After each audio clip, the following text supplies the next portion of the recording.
پاکستان میں مانسون کے نئے سیزن کا آغاز اگلے چند ہفتوں میں ہو سکتا ہے، لیکن اس کے باوجود بھی کہیں کہیں شمالی علاقہ جات اور مشرقی پنجاب میں بارشوں کے سلسلے جون کے مہینے سے ہی شروع ہو چکے ہیں، اور اس سلسلے میں این ڈی ایم اے نے 2026 کے مانسون کے دوران معمول سے 22 سے 26% زیادہ بارشوں کے ساتھ شدید سیلاب کے علاوہ لینڈ سلائیڈنگ اور گلیشیئر سے بنی جھیل پھٹنے کے خطرات سے بھی خبردار کیا ہے، جس کو ایکسپرٹس گلوف بھی کہتے ہیں۔ ابھی گلوف اور سیلاب کے لیے شمالی علاقوں بالائی دریاؤں کے علاقوں کو سب سے زیادہ حساس قرار دیا گیا ہے۔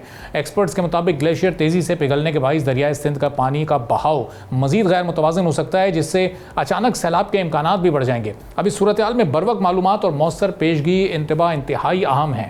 بارشوں اور ارلی مانسون کی پیشگوئی اپنی جگہ موجود ہے، جس کے ساتھ سیلاب کی صورتحال بھی شدید ہو سکتی ہے، لیکن ابھی تک گزشتہ سال کے سیلاب سے متاثرہ ہزاروں خاندان آج بھی مکمل بحالی کے منتظر ہیں۔ جو معاشی معاملات ڈسٹرب ہوئے وہ ابھی بھی صحیح نہیں ہو سکے ہیں۔ پنجاب اور خیبر پختونخوا کے دریا کنارے آباد علاقوں میں متاثرین اب بھی ٹوٹے ہوئے گھروں کے ساتھ روزگار کی کمی اور قرضوں کے بوجھ تلے زندگی گزار رہے ہیں۔ مختلف سرویز کے مطابق 35 متاثرہ بستیوں کے 140 خاندانوں میں سے صرف 20 کو ہی حکومتی معاوضہ مل سکا۔ 79% خاندانوں نے بتایا کہ وہ سیلاب سے پہلے کے مقابلے میں زیادہ غریب ہو چکے ہیں، جبکہ صرف 7% کے قریب خاندان مکمل بحال ہو سکے ہیں۔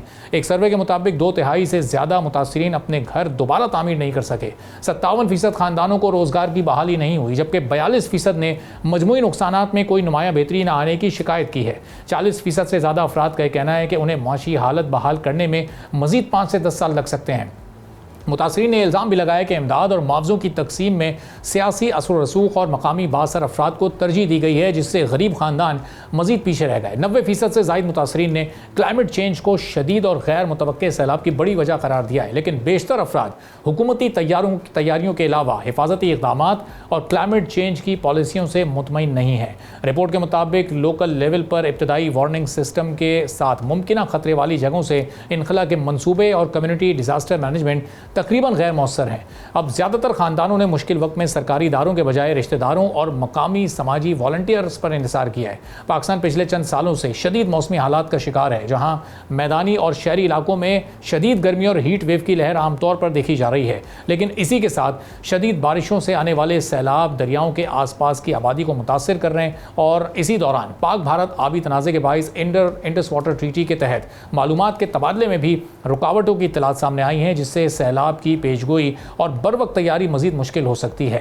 اب یہاں یہ بات بھی اہم ہے کہ تنازع اس وقت زور پکڑ رہا ہے کہ جب مانسون کا سیزن قریب ہے۔ 2025 میں بھی بھارت نے مانسون کی وجہ سے آنے والے سیلابی پانی کو پاکستان کی طرف موڑ کر آبادیوں کو نقصان پہنچایا تھا۔ دریائے ستلج جو دہائیوں سے سوکھ چکا تھا، وہ 2025 کے سیلاب میں بھارتی آبی جارحیت کی وجہ سے ایک بار پھر بفر گیا، جس سے پنجاب اور لاہور میں بھی کافی شہری آبادیوں کو نقصان برداشت کرنا پڑا۔ اب بھارتی رویے کو دیکھا جائے تو پاکستان کو لانگ ٹرم میں کلائمیٹ چینج کے اثرات سے نمٹنے کے لیے اقدامات پر فوری توجہ دینی ہوگی، ورنہ ہر سال آنے والے مانسون غریب اور دریا کنارے آبادیوں کو مزید نقصان پہنچائے گا، اور پاکستان کو معاشی طور پر روپے کا اس سے نقصان ہوتا ہے۔ سبسکرائب کریں اور بیل دبائیں تاکہ کوئی خبر رہ نہ جائے۔